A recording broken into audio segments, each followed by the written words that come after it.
Legal na po ang online casino sa ating bansa. Si Vic Soto, si Long Mejia, si Nadine Lustre. Nagpo-promote po sila ng online casino. Hindi dapat tinitignan ng isang drug user as masama, kundi biktima sila. Yung mga addict o drug user, mga idol, biktima yan ngayon sa bagong Pilipinas. Bagong muka. Panahon po ni Bongbong Marcos Jr., ang mga kampon po ni Joma ng mga makakaliwa, online na po nagre-recruit ng kanilang mga kasapi. Ikalat nyo tong video na to. Tingnan natin kung fake news ba ito, mga lodi. Panoorin nyo at mantakin nyo, mga tansun talangka, kung ano po yung mga pinagyayabang nyo dito sa magandang ginawa ng administrasyon ni Marcos Jr. at Romualdez. 18 taong pataas ka na ba? Gusto mo bang baguhin ang iyong kalagayan? Handa ka bang maglingkod sa bayan? Wow! Tara! Tara, sapi na sa inyo. Sapi na daw kayo!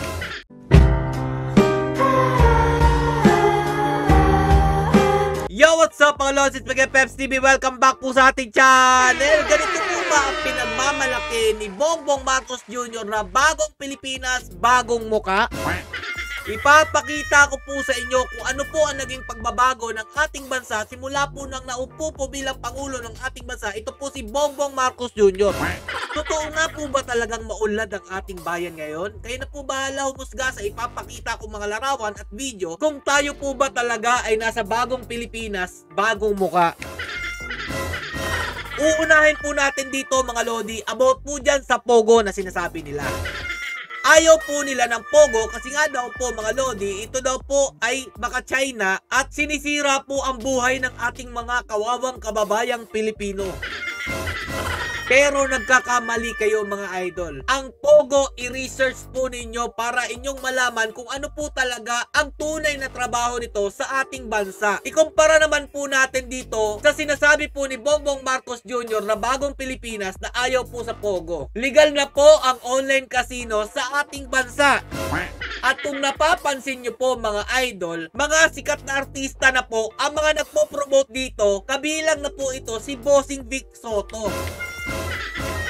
Ito ba ang ayaw sa Pogo mga idol? Niligal po nila ang online casino sa ating bansa na dati po mga lodi ang Pogo, ang trabaho lang po niyan, tagatanggap lang po ng transaksyon sa ating bansa pero never po nagsugal o hinikayat ang ating mga kababayang Pilipino para maglaro dito. Ibang bansa po ang naglalaro sa Pogo mga idol. Kaya nga po tinawag ang Pogo na Philippine Offshore Gaming Operator. Kayo na lang po mag-research kung ano pong ibig sabihin yan. Never po nang hikayat ang ating gobyerno na maglaro po ng online casino nung panahon po ni Tatay Duterte. Pero ngayon mga lodi, si Vic Soto, si Long Mejia, si Nadine Lustre. Nagpo-promote po sila ng online casino at makikita po natin sa mga daan na napakarami na pong mga billboard na naglalakihan na nagkalat po sa ating mga kalsada. Sa panahon po yan ng bagong Pilipinas, bagong muka. Kaya nga po mga lodi, kung dati tinatalakay ko po yung mga promotor ng online casino na mga streamer, content creators, ngayon po ay tinigilan ko na dahil wala naman po tayong mapapala na dyan.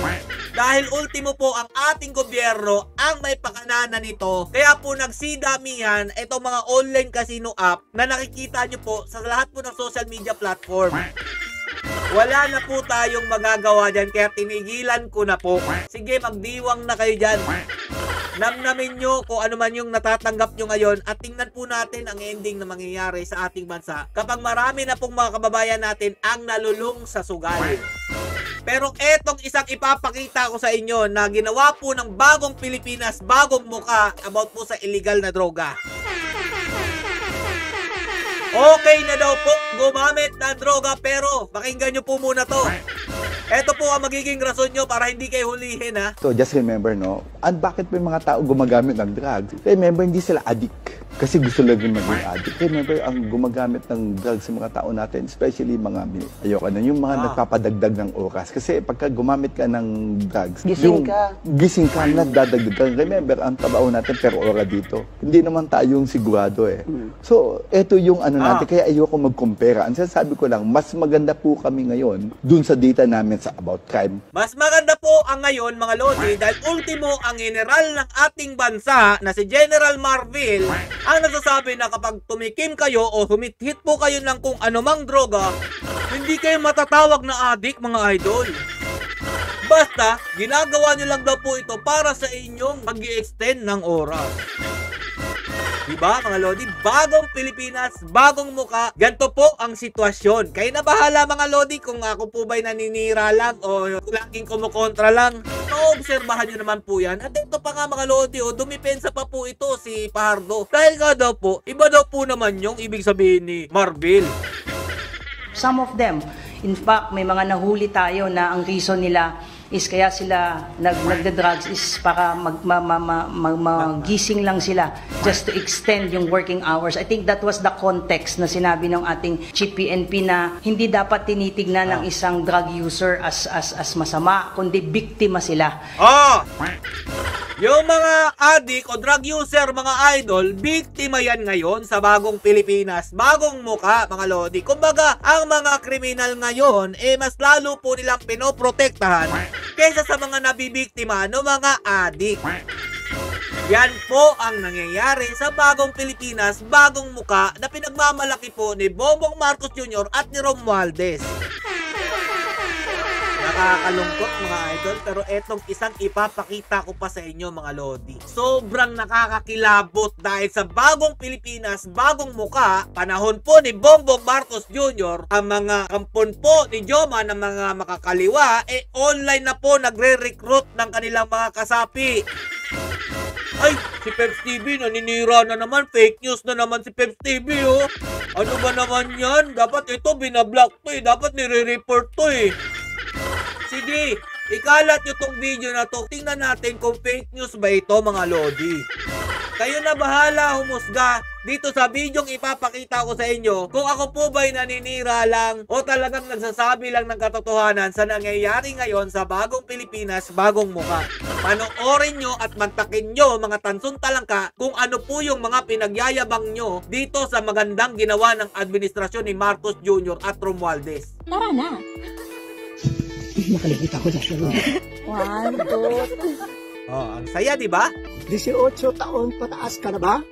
Gusto mo bang baguhin ang iyong kalagayan? Handa ka bang maglingkod sa bayan? Wow! Handa ka bang lumaban at lumahok sa digmang bayan? Wow! Anong tawag dito mga tansot talaka? Hindi ba ito'y online recruitment? Makikita po natin na talamak po sila mag-recruit O ito. Sino mang hindi bababa sa 18 taong gulang, may malusog na pangatawan at pag-isip, anumang nasyonalidad, liti, kasarian o relihiyon, handang lumahok sa demokratikong revolusyon bayan laban sa nagaharing reaksyon ay maaaring maging kasapi at mandirigma ng bagong hukbong bayan. Nakakakilabot. Tara! Tara! Sapi na sa Sapi na daw kayo! Yung mga tao na walang kamuang-muang kung ano ba talaga ang mga pinaglalaban nitong grupo ng mga kaliwa na talagang talabak dyan sa loob ng Kongreso, bahala na po kayo. Humusga kung ano po talaga ang totoong motibo kung bakit po sila ganito na po ulit mag-recruit at talamak po talaga. Ipapaalam ko po sa inyo kung gaano na po kalakas uli ang puwersa ng mga kaliwang grupo na dati pong sinugpo ng panahon po ni Tatay Duterte. Ngayon po ganito na uli sila sa panahon ng bagong Pilipinas, bagong muka ni Marcos Jr. at Romualdez. Batangas mga idol, tingnan nyo po mabuti. Mindoro, ayan, ang dami po nila. Palawan, Quezon, Rizal. Okay lang ba kayo dyan? Tara! Santa na sa NBA! Saya diba? Malayang-malaya ngayon na mag-recruit sa panahon po ni Bongbong Marcos Jr. at Romualdez. Pero ako mga Lodi, may idea na po ako bakit ganito sila ngayon kalalakas ang loob. Dahil nga po, sa tingin ko lang, dahil wala na po si Joma, ang pumalit pong leader nila nandyan lang po sa tabi-tabi. Kaya kung mapapansin nyo po mga idol, yung Kongreso ngayon, laganap po dyan ang mga kampo ni Joma na alam naman natin kontrang-kontra sa gobyerno pero nakikisalibersa po sila sa panahon po nitong Bongbong Marcos Jr. at Romualdez.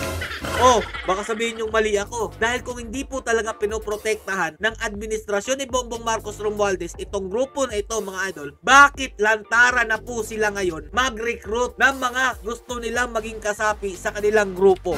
Na alam naman natin na kalaban ito ng ating pamahalaan. At ano po ba talaga pinaglalaban nila? Siyempre mga lodi, sirain ang ating bayan. Sirain ang pinaghirapan ng dating Pangulong Rodrigo Roa Duterte at sila na po ang mamuno dito sa ating bansa.